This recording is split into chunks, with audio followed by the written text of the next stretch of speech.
নমস্কাৰ। ভাৰতৰ টি20 বিশ্বকাপ দলটো ইতিমধ্যে ঘোষণা কৰিছে। আপোনালোকে নিশ্চয় গম পাইছে। টি20 দলটোত ৰোহিত শৰ্মাক কেপ্টেইন হিচাপত ৰাখিছে, ভাইচ কেপ্টেইন হিচাপত ৰাখিছে হাৰ্দিক পাণ্ডিয়া। তাৰপিছত আছে যশস্বী জয়সৱাল, বিৰাট কোহলি, সূৰ্যকুমাৰ যাদৱ, ঋষভ পন্ত আৰু সঞ্জু চেমছন দুয়োকে উইকেট কিপাৰ হিচাপত নিৰ্বাচন কৰিছে নিৰ্বাচক মণ্ডলীয়ে। তাৰপিছত দিছে শুভমন ডুবেক ৰাখিছে, ৰবীন্দ্ৰ জাদেজা, অক্ষৰ পেটেল আপোনাৰ অলৰাউণ্ডাৰ হিচাপত ৰাখিছে। তাৰপিছত আপোনাৰ কুলদীপ যাদৱ আৰু যুজবেন্দ্ৰ চেহেল দুয়োকে স্পিনাৰৰ তালিকাত ৰাখিছে।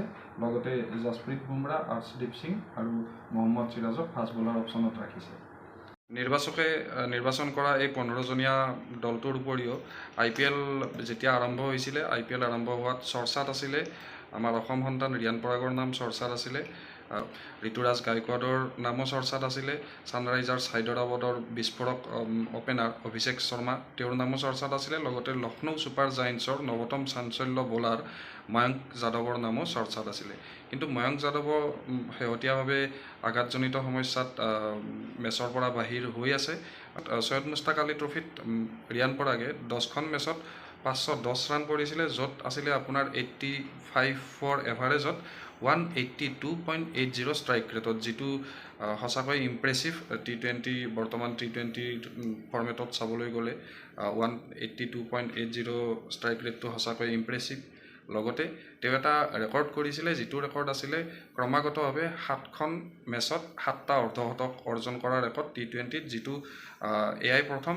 যিকোনো ডমেষ্টিকত ৰিয়ান পৰাগে উন্নত প্ৰদৰ্শন কেৱল এইবাৰেই নহয়, ক্ৰমাগতভাৱে 2-3টা ছিজনত কৰি আহিছে। কিন্তু IPLত ভবামতে প্ৰদৰ্শন আগবঢ়াব পৰা নাছিলে এতিয়ালৈকে। কিন্তু এইবাৰ IPLতো ৰিয়ান পৰাগে সুন্দৰ প্ৰদৰ্শন আগবঢ়াইছে।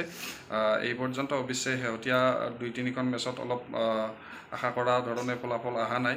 নাহিলেও নিশ্চয় আৰু 4-5খন মেচ আছে। এই 4-5খন মেচত তেওঁ সুন্দৰ প্ৰদৰ্শন আগবঢ়াব গ্ৰুপ পৰ্যায়ৰ IPLৰ। আৰু ৰাজস্থান ৰয়েলছে যিটো হাৰত প্ৰদৰ্শন আগবঢ়াই আছে, কেৱল যে গ্ৰুপ পৰ্যায় এইটোৱেই নহয়, প্লে-অফছ আৰু ফাইনেললৈও সকলোৱে আশা কৰিছে।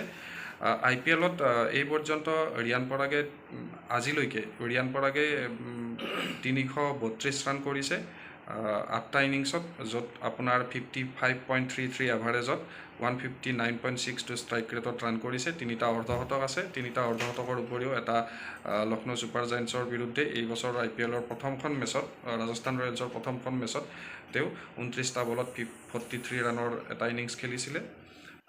ৰিয়ান পৰাগৰ উপৰি ঋতুৰাজ গায়কোৱাড CSKৰ নতুন কেপ্টেইন। ঋতুৰাজৰ সৈয়দ মুস্তাক আলী ট্ৰফিৰ প্ৰদৰ্শন সিমান আশা কৰা ধৰণে নহ'ল যদিও এটা অৰ্ধশতক আৰু এটা শতক আছিলে ঋতুৰাজ গায়কোৱাডৰ, যিটো আপোনাৰ অৰ্ধশতকটো কৰিছিলে তেওঁ ৱেষ্ট বেংগলৰ বিৰুদ্ধে 40 বলত 82 ৰান কৰিছিলে। আৰু বিদৰ্ভৰ বিৰুদ্ধে এটা সৈয়দ মুস্তাক আলী ট্ৰফিত ঋতুৰাজ গায়কোৱাডে চেঞ্চুৰী কৰিছিলে, 102 ৰানৰ ইনিংছ এটা খেলিছিলে 51 বলত, যিটো বিদৰ্ভৰ বিৰুদ্ধে আছিলে।